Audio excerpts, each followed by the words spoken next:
का पावन प्रतीक है। बाजारों में रौनक साफ तौर पर देखी जा रही है। जबरदस्त तरीके से लोग खरीदारी कर रहे हैं और इस धनतेरस के पर्व को लेकर के लोगों के जहन में तमाम सारे सवाल हैं कि क्या ऐसा खरीदें जो शुभकारी हो और इसी के साथ साथ लाभकारी भी हो। क्या कुछ शुभ मुहूर्त है? ऐसे तमाम सारे सवालों के जवाब देने के लिए आज भारत समाचार के स्टूडियो में देश के जाने माने आचार्य राजीव शुक्ला जी आज हमारे साथ खुद मौजूद हैं। आचार्य जी, सबसे पहले आपका बहुत बहुत तहे दिल से स्वागत करना चाहूंगा।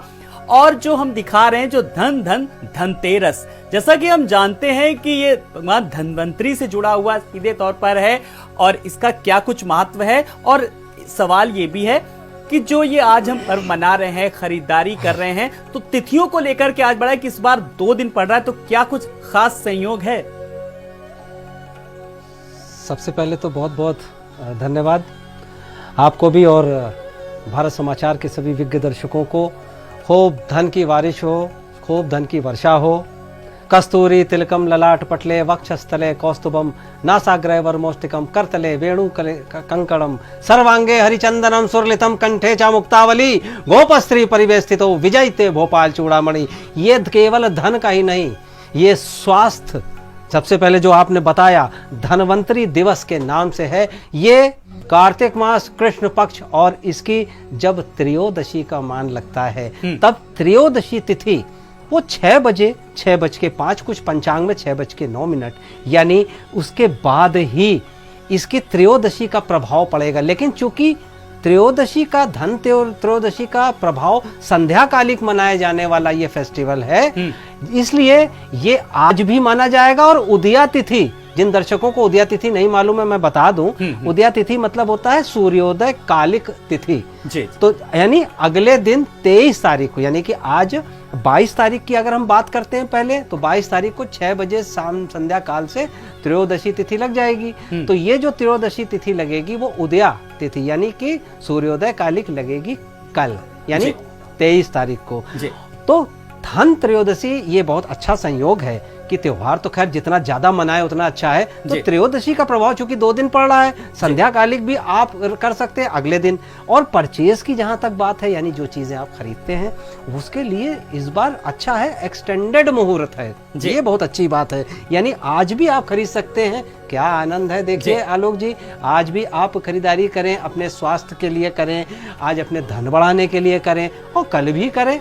कल के और आज के मुहूर्त भी है। बिल्कुल, खरीदारी तो कर लें, लेकिन क्या ऐसी खरीदारी करें जो बहुत शुभकारी हो और लाभकारी भी हो। अमूमन चांदी के लोग बर्तन खरीदते हैं, मिट्टी के बर्तन खरीदते हैं, तो आप जरा हमारे दर्शकों को कुछ बताइए ऐसी कि क्या कुछ खरीदारी करें। देखिए, उससे पहले एक बात जानना जरूरी है कि अगर चांदी की बात करते हैं तो चांदी की बात क्यों करते हैं। चांदी के लिए कहा गया है चंद्रमा मनसो जाता सूर्यो चक्षो अजायता, यानी चंद्र जो है मन का कारक है।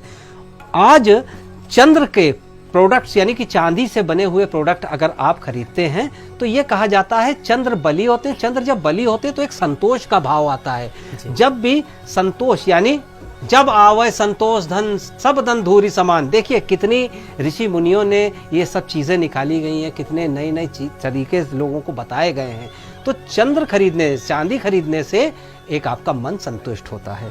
अलावा उसके अगर हम बात करें स्वास्थ्य की, तो स्वास्थ्य के लिए क्या होता है? भोजन। और भोजन किसमें किया जाता है? बर्तन में।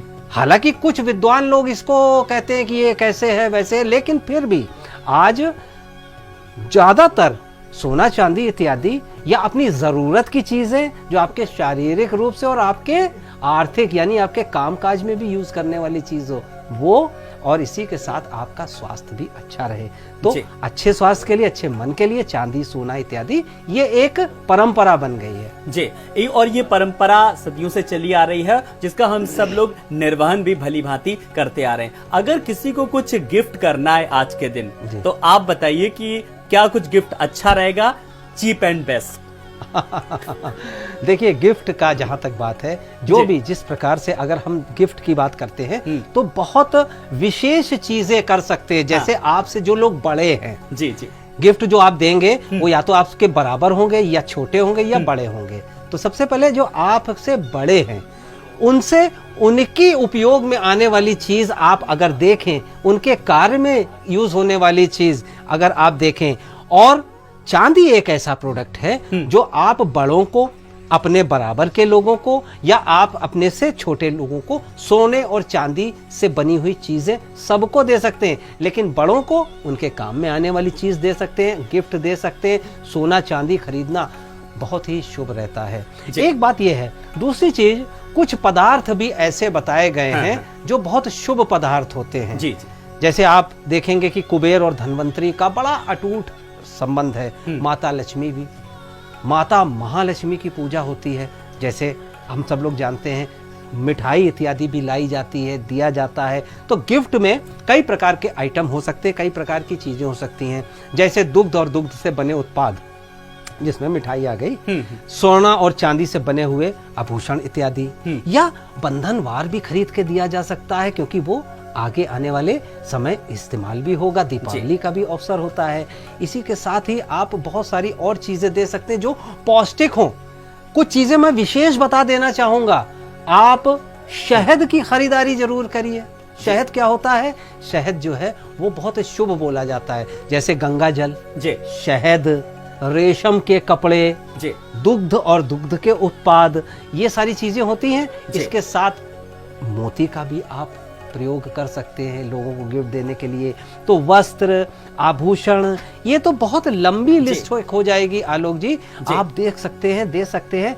इसमें क्या है कि कुछ चीजें ऐसी होंगी जो हम आपको गिफ्ट देंगे। यानी गिफ्ट कहने का मतलब यह है कि मन से आप अपने मन से देने की भावना लाते हैं आज, तब धनवंतरी दिवस आपका अच्छा बनता है। बिल्कुल, आपने बहुत दिल को छू लेने वाली बात की आचार्य राजीव जी, कि जब हम मन से प्रफुल्ल होते हैं और जब मन से किसी को प्रफुल्लित होकर के जब दान करते हैं, शायद उसका पुण्य भी कई गुना ज्यादा मिलता है। और आपने बहुत एक छोटे छोटे उपाय जो बताए कि छोटी छोटी चीजें दे सकते हैं। शहद की बात आपने की, आपने मोती की बात की।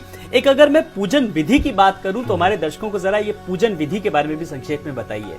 देखिए, धन त्रयोदशी पे जो पूजन होता है वो, उसमें तो देखिए सबसे पहले तो अगर हम बात करते हैं तो माता लक्ष्मी, गणेश इत्यादि की पूजन दीपावली पे भी होता है। आंगन में दीप जलाया जाता है। आज के दिन दीपदान का बड़ा महत्व होता है। एक तो 27 साल बाद एक विशेष संयोग आ रहा है, और ये खरीदारी का मुहूर्त तो वैसे रविवार तक रहेगा। सोना चांदी तो खरीदना अच्छा होता ही है। त्रयोदशी की शुरुआत चूंकि आज से हो रही है, तो इसलिए त्रयोदशी का प्रभाव कल तक रहेगा। 23 अक्टूबर को रहेगा, 6 बजे के आसपास रहेगा। तो पूजन की आपने बात की, तो पूजन में सबसे पहले बात यह है कि आज के दिन अकाल मृत्यु हरणम सर्व व्याधि विनाशनम, इस प्रकार से जब कहा जाता है तो आज के दिन का महत्व विष्णु पादोदक का महत्व होता है। यानी विष्णु जी के पादोदक यानी गंगा जल से संबंधित इतना शुद्ध महत्व होता है कि अगर आज आप अपने घर के आंगन में या अपने घर के चारों कोने में और विशेष रूप से यम के दीपक का भी दान अगर करते हैं तो अकाल मृत्यु भय हरणम, तो इसका भय हरा जाता है। इसी के साथ आप साज सजावट, वैसे तो साफ सफाई का आज से कल तक हो जाता है, लेकिन फिर भी अगर हम प्रभाव देखेंगे तो आज त्रयोदशी के मान लग जाने के बाद से आज आप दीपदान का प्रयोग करेंगे। तुलसी जी के पास घी का दीपक अवश्य जलाना चाहिए। लोबान इत्यादि या गुग्गल इत्यादि का जरूर धुआं करना चाहिए। पूजन के समय घी का दीपक का बहुत महत्व है। और एक 4 बत्ती का जो दीपक होता है, चौमुखा दीपक जिसको कहते हैं, ये भी जरूर अपने दरवाजे के पास, द्वार के आगे जरूर जलाना चाहिए, यम का दीपक। जी राजीव जी, आपने दीपक की बात की और दीपदान को लेकर के बात की, तो मुझे लगता है इसमें तो पुण्य अब सबसे ज्यादा जो है वो अयोध्या वासियों को मिलेगा, क्योंकि वहां पे एक रिकॉर्ड होने जा रहा है। देखिए, वो तो अब है कि जो भी अच्छा है, एक तो पर्व है और इस पर्व को और अच्छी तरह से मनाने का है। और अगर इतने ज़्यादा दीपक जलेंगे तो आगे आने वाले समय में ये बात भी है कि बहुत लोगों की, और ईश्वर करे बहुत लोगों की अकाल मृत्यु ना हो, किसी की भी ना हो। तो ये अगर पर्व है, सही समय सही मुहूर्त में, आपने अच्छी बात कही है, सही मुहूर्त पे सही दीपदान होने जा रहा है। दीपदान का जिसको कहते हैं शुभम करोति कल्याणम आरोग्यम धन संपदाम शत्रु बुद्धि विनाशाय दीपो ज्योति नमोस्तुते। इस प्रकार से कहते हैं कि दीपो ज्योति नमोस्तुते, शुभम करोति कल्याणम। दीप जब भी कभी, ये तो अंधेरे से उजाले की तरफ जाने का पर्व है, तो धनतेरस से ही शुरू हो जाता है और ये 5 दिन तक का जो प्रभाव होता है। इस बार थोड़ा सा ये है कि दीपावली और दीपावली के बाद चूंकि सूर्य ग्रहण का प्रभाव लग रहा है तो 1 दिन का गैप आ जा रहा है, अन्यथा तो ये तो जिसको कहते हैं उत्साह, त्योहार, ये धन की देवी का, धन के कुबेर को प्रसन्न करने के लिए आज मंत्रों का उच्चारण बड़ा अच्छा रहता है। धनवंतरी के साथ साथ बहुत अच्छा प्रभाव रहता है। एक तो कुबेर का वित्तेश्वराय नमः, ये एक बड़ा अच्छा मंत्र है। ये तो दीपावली पूजन के साथ भी कर सकते हैं। और एक बात और दर्शकों को बता दें कि केवल ये नहीं कि लक्ष्मी गणेश की पूजा केवल दीपावली वाले दिन होगी। अच्छा। ये धनतेरस से धन, देखिए गणेश जी का आवाहन हम लोग सारी पूजा में गजाननम भूत गणाधिसेवितम कपित जम्बू फल चारु भक्षणम उमासुतम शोक विनाशकारकम नमामि विघ्नेश्वरम पाद पंकजम वक्रतुंडम महाकाय कोटि सूर्य समप्रभा निर्विघ्नं कुरु मे देवा सर्व कार्येषु सर्वदा। इसलिए गणेश जी का ध्यान सबसे पहले सर्वप्रथम होता है, तो पूजन का उसका अलग अपना, सारी ही पूजन का, चाहे पंचोपचार हो, इसीलिए कहते हैं कि उनका आह्वान किया जाता है गणेश जी का पहले। और भारत भूमि एक महान संस्कृति की पर्याय है। कहते भी हैं कि यहाँ पर पत्थरों में भी देवी देवताओं के दर्शन होते हैं। जब हम आस्था की बात करते हैं तो कुछ ऐसा उपाय बताइए। मैं बहुत दिन से इस सवाल को सोच रहा था कि जब जाने माने आचार्य राजीव जी मिलेंगे तो मैं उनसे पूछूंगा। हम आसान सी भाषा में बहुत, क्योंकि अब शिफ्ट वाला कल्चर है, अपार्टमेंट कल्चर है, हम लोगों को शिफ्ट नहीं मिल पाई। और बड़ी बात यह कि जब हम लोग ऑफिस वाले हैं, हम लोग देर रात शिफ्ट में जाते हैं, कोई सरल सा उपाय ऐसा बताइए हम शिफ्ट वाली नौकरी वालों के लिए, धनतेरस पुण्य भी उतना ही मिले। लेकिन धनतेरस पे सबसे बड़ी बात ये होती है, देखिए हमारे जितने भी पूजन के मेथड्स हैं जो बताए गए हैं, उस पूजन के मेथड में हमेशा ये होता है कि सर्वे भवन्तु सुखिना। हमारी जितने भी सनातन वैदिक आर्य धर्म में जितनी भी बातें बताई गई हैं उसमें पूजन का तभी पूर्ण होता है, पूर्णमदा पूर्णमिदं पूर्णात् पूर्णमुदच्यते पूर्णस्य पूर्णमादा पूर्णमेवावशिष्यते। कोई छूट ना जाए। और सबको आप प्रसन्न तो नहीं कर सकते, लेकिन आप शक्तियों को प्रसन्न कर सकते हैं। आज अब जैसे मान लीजिए आपके पास पूजन का भी समय नहीं है, तो कम से कम गणेश जी को ध्यान करके, धनवंतरी जी को ध्यान करके, प्रणाम करके, एक जगह परिक्रमा करके, धरती का स्पर्श करके, कम से कम ओम कुबेराय नमः, ओम गणेशाय नमः, ओम महालक्ष्मी नमः, इस प्रकार से तो आप बोल ही सकते हैं। थोड़ा धरा पे जल छोड़ के अपना सर माथे पे लगा के, और अपने जो भी जाने अनजाने किए पापों हैं, कर चरण कृतम बा कायजम कर्मजम बा श्रवणजम बा मानसम बा परादम भीत महितम बा सर में क्षमस्वा जय जय करुणाब्दे श्री महादेव शंभु, मंत्र वगैरह याद करना जरूरी नहीं है जी। हमारे आर्य वैदिक धर्म में जो इतनी महानता है कि केवल आप ध्यान करके, जैसे हम लोग कहते हैं कि मन से हम लोग, मानस पूजा का भी विधान है। तो अगर आपके पास समय नहीं है तो अपने इष्ट देव भगवान की, गणेश जी, लक्ष्मी जी का मानस पूजा करें कि देखो हम ये सब चीजें कर रहे हैं, अपने मन से ही पूजा कर लें, वो भी एक्सेप्टेबल हो जाती है। तो इतना बड़ा महान वो है। और उसके साथ आपने जो बात कही थी गिफ्ट देने की जी, अपने बड़ों को, अपने छोटों को, कोई भी सामर्थ्य के अनुसार जरूर कुछ ना कुछ आज दीजिए, कुछ खरीदिए, प्रसन्न होइए। त्योहार का मतलब प्रसन्नाननम नीलकंठम दयालम, इस प्रकार से प्रसन्न होना चाहिए। अच्छा, गिफ्ट लेने का भी कुछ अलग इसका लाभ मिलता है क्या? जैसे मैं ये मान के चलूं, जैसे कि ध्यान करूं कि आज पंडित जी ने आलोक को कुछ दिया। देखिए आज ही नहीं, ये जो पूरा पर्व चल रहे हैं, धनतेरस से लेके भैया दूज तक, जो भी आप किसी को अर्पित करेंगे, समर्पित करेंगे, वो जो देगा उसके पास कई गुना होके लौटेगा, और जो ले रहा है उसको भी और कई गुना मिलेगा। तो ये तो मतलब ऐसा है कि सबको लाभ होता हुआ इसमें देखा जा रहा है। तो आज भी जो भी चीज है और सात्विक होनी चाहिए। मैं ये जरूर एक बात जरूर कर दूं, कई ऐसी चीज होती है कि लोग गिफ्ट के लिए जो है कल्चर के हिसाब से तामसिक चीजों का भी गिफ्ट, उसको जरूर मना चलिए, है। मेरी यानी कि गिफ्ट देते समय इन चीजों का भी खास ख्याल रखें, जैसा कि आचार्य राजीव जी ने कहा। राजीव जी, अगर मैं बात करूं खान पान को लेकर, और कहते भी है कि भूखे पेट भजन ना होए गोपाला, तो खान पान का किस तरीके से सेवन करना चाहिए, क्या करना चाहिए, खाना चाहिए, क्या नहीं खाना चाहिए? देखिए, बहुत अच्छी बात है आपने पूछी है, जिसको कहते हैं सबसे पहले त्याज्य वस्तुएं होती हैं, अभक्ष्य भक्षण का भी उसमें वो है। अभक्ष्य भक्षण मतलब जो खाने योग्य नहीं है, जो इंसान के खाने योग्य नहीं है, जो भी चीजें हैं। अब ये लोग दर्शक लोग अपने आप से खुद ही समझ जाते हैं कि कौन सी इंसान के खाने की चीज है, कौन सी नहीं है। तो वो एक तो अभक्ष्य भक्षण का त्याज्य होना चाहिए। दूसरी चीज, जो तमस ना बढ़ाए।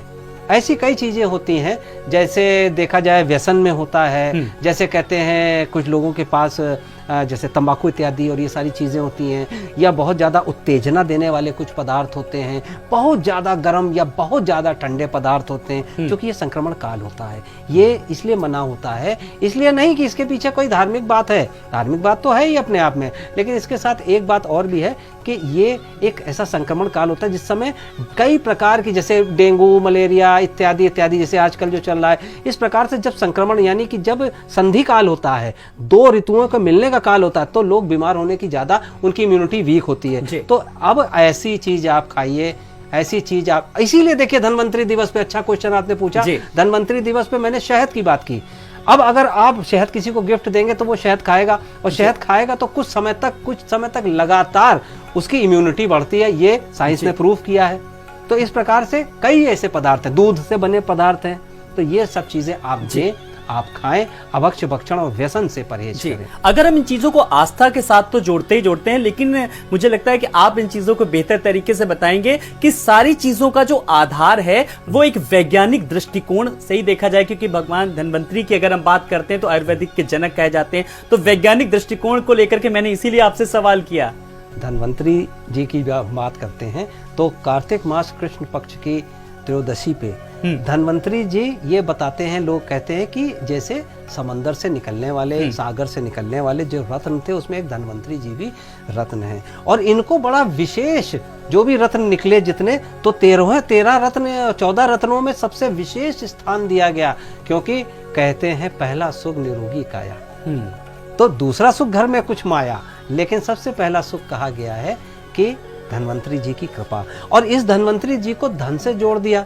और धन जो है वो दो प्रकार का होता है, एक तो भक्ति धन होता है, एक होता है जो धन है, और एक होता है स्वास्थ्य का धन। 3 प्रकार का हो गया। तो स्वास्थ्य का धन के साथ साथ आप किस प्रकार से अच्छे संयोग पे, और एक चीज बताऊं कि इस समय जो है, आने वाले समय में जो एक बड़ा विशेष संयोग भी मिल रहा है। एक तो धन के जो देवी लक्ष्मी माता, जिनकी कृपा होती है, उनके कुंडली में शुक्र का अच्छा प्रभाव होता है। और शुक्र जो है इस समय अपने मूल त्रिकोण राशि में है, यानी इस समय आप प्रॉस्पेरिटी के लिए कोई भी प्रार्थना करते हैं, पूजा करते हैं, अनुष्ठान करते हैं, ये कहा गया है कि प्रॉस्पेरिटी के लिए, यानी कि समृद्धि के लिए आप अगर करते हैं तो बहुत अच्छा इसका प्रभाव मिलता है। ये समय कालखंड ऐसा होता है, इसमें कई प्रकार के आप, एक तो अभक्ष्य भक्षण रोक सकते हैं, साधना करने के लिए आप बढ़ सकते हैं, और केवल ये नहीं कि सूखी साधना जिसको कह सकते हैं कि मन को वो करके, इसमें आप उल्लास के साथ भी साधना कर सकते हैं। अभी से लेके दीपावली पूजन, अन्नकूट इत्यादि, ये सब पर्व इसीलिए रखे गए हैं।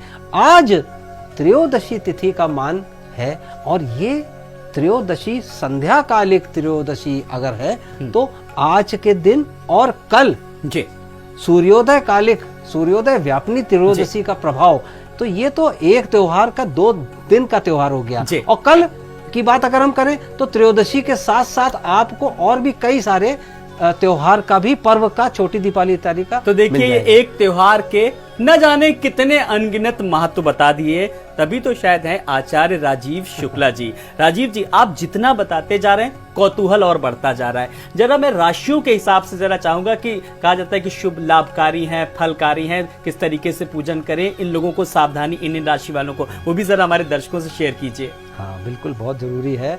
देखिए, सबको अपनी राशि तो याद रहती है, और ये एक थोड़ा सा कंफ्यूजन रहता है कि अपनी चंद्र राशि देखें कि लग्न राशि देखें। तो मैं चंद्र राशि के हिसाब से बताता हूँ। सबसे पहले अगर हम बात करेंगे तो मेष राशि वालों की बात करेंगे। तो मेष राशि वालों, आज आपको एक तो सबसे बड़ी चीज ये है कि कॉपर से संबंधित कोई आपको बर्तन लेना। सबसे पहले जान लीजिए कि क्या लेना है। कॉपर यानी तांबे से जुड़ा हुआ कोई भी आप बर्तन लें, और इसमें ये भी समझ लीजिए छोटा बड़ा नहीं होता है, एक सांकेतिक भी ले सकते हैं। तांबे का सिक्का यदि आप ले पाए तो वो भी ले सकते हैं। उसको विधिवत स्थापित करें और पूजन काल में पूजन उसके करें, निश्चित रूप से आपको लाभ होगा। और आप अभक्ष भक्षण आज ना करें तो बहुत अच्छा प्रभाव आपको मिलेगा। वृषभ राशि वालों की अगर हम बात करते हैं, अब वृषभ राशि देखिए, साइंटिफिक बात यह है कि वृषभ राशि पे चंद्र उच्च के होते हैं। अब चंद्र अगर उच्च के हैं तो आज अगर आप प्रॉस्पेरिटी यानी समृद्धि चाहते हैं, हेल्थ अच्छी चाहते हैं, तो चांदी का सहारा लेना ही पड़ेगा। तो ऐसे में वृषभ राशि वाले अगर चांदी का गिलास ले लें, छोटी सी कोई कटोरी इत्यादि ले लें, सामर्थ्य के अनुसार ले सकते हैं, छोटा बड़ा जैसा भी, तो आपको लाभ होगा। इसका फर्क आपको पता चलेगा, क्योंकि चांदी में खाने पीने से इम्यूनिटी भी बढ़ती है। बिल्कुल। तीसरा, अगर राशि की बात करें तो मिथुन राशि की बात आती है। मिथुन राशि वालों, आप रेशम खरीद सकते हैं, आपके लिए अच्छा रहेगा। आप स्वर्ण के धातु खरीद सकते हैं, आपके लिए अच्छा रहेगा। इलेक्ट्रॉनिक आइटम ले सकते हैं, आपके लिए अच्छा रहेगा। चौथी राशि आ गई कर्क राशि। कर्क राशि की अगर हम बात करें तो कर्क राशि भी रेशम, चांदी और डे टू डे पहनने वाले जो कपड़े होते हैं वो ले सकते हैं। सिंह राशि पे अब हम पंडित जी, अब आप सिंह राशि का बता रहे, सिंह राशि का पूरे विधि विधान से मैं चाहूंगा, क्योंकि आप समझ रहे हैं सिंह राशि किसकी है। जो आप पे बगल में एंकर महोदय बैठे हैं आलोक, उनकी राशि सिंह है, इसलिए मैं चाहूंगा सिंह तो वैसे भी बताएं। सिंह तो वैसे भी शेयर हुआ और हमारे बहुत सारे दर्शक हैं, लेकिन आपके आगे सिंह इज किंग नहीं है। तो सिंह राशि वालों, देखिए कितनी अच्छी बात कही है। तो सिंह राशि वालों, देखिए आपको यदि किसी प्रकार से वो करना है तो आप एक तो मोती आप जरूर खरीदें, और स्वर्ण से संबंधित अगर आपकी पॉकेट अलाउ करती नहीं तो पीतल के बर्तन भी आप खरीद सकते हैं। कन्या राशि पे आ जाएं हम। तो कन्या राशि वालों, आपके लिए जैसे इलेक्ट्रॉनिक आइटम हमने बताया, मिथुन राशि के लिए चूंकि बुध है तो बुध इलेक्ट्रॉनिक मोबाइल इत्यादि आप लेना चाहें तो ले सकते हैं, व्हीकल इत्यादि ले सकते हैं। तो अब हम बात करेंगे तुला राशि की। तुला राशि वालों, माँ लक्ष्मी वैसे ही प्रसन्न रहती हैं आप लोगों से ज्यादातर, तो क्योंकि आपकी राशि शुक्र की है। तो तुला राशि वालों, आपको भी चंद्र से संबंधित, कपड़ों से संबंधित, वस्त्रों से संबंधित, और आप वस्त्र गिफ्ट भी कर सकते हैं। लाल रंग के आइटम भी आप खरीद सकते हैं। तो अब इसके बाद आई वृश्चिक राशि। तो क्रम से अगर हम बात करें तो वृश्चिक राशि वालों को तांबे की कोई चीज ले लेनी चाहिए, तांबे का लोटा इत्यादि ले लेना चाहिए, या कोई अब बर्तन इत्यादि ले लेने चाहिए। ये एक सांकेतिक भी है और जरूरत के हिसाब से भी ले सकते हैं। बिल्कुल। ये राशियों वाले जो आपने बताए, बस चलते चलते आप ये बताइए कि अब धनतेरस के दिन हमारे दर्शकों के लिए जल्दी से बड़े संक्षेप में धन मंत्र क्या देना चाहेंगे? धन का मंत्र यह है कि पहला सुख निरोगी काया, दूसरा सुख घर में कुछ माया। तो धन का मंत्र हम सबसे पहले ये देंगे कि यदि आपके पास आप अपार धन कमाना चाहते हैं, जरूर आप ओम वित्तेश्वराय मंत्र का जाप करें, और ओम श्री महालक्ष्मी प्रसीद प्रसीद, कमले कमलालय प्रसीद प्रसीद, इस प्रकार से मंत्र है महालक्ष्मी का, वो भी कर सकते हैं। कमल गट्टे की माला पे ये भी कर सकते हैं। ओम महालक्ष्मी नमः केवल कर सकते हैं। और इसी के साथ धन्वंतरी देव की मूर्ति या विग्रह लगा के आप धन्वंतरी की सबसे पहले उपासना करें, तो आपको निश्चित रूप से लाभ होगा, क्योंकि सबसे बड़ा सुख होता है, सबसे बड़ा धन है आरोग्य। बिल्कुल। तो साफ तौर पर कहा जा सकता है दर्शकों, हम आपसे कहना चाहेंगे कि जो राजीव जी ने जो छोटे छोटे उपाय बताए हैं, अगर आप निश्चित रूप से करेंगे तो वो फलकारी होंगे। बहुत बहुत शुक्रिया राजीव जी आपका, जो तमाम सारी जानकारियां आपने, अहम जानकारियां हमारे दर्शकों के साथ शेयर की। तो इसी के साथ हमारी खास पेशकश में इतना ही, और हम चाहेंगे कि इस तरीके से जो ईश्वरीय अनुग्रह हम सब पर यूं ही बरसते रहें। स्वस्थ रहिए, मस्त रहिए। नमस्कार।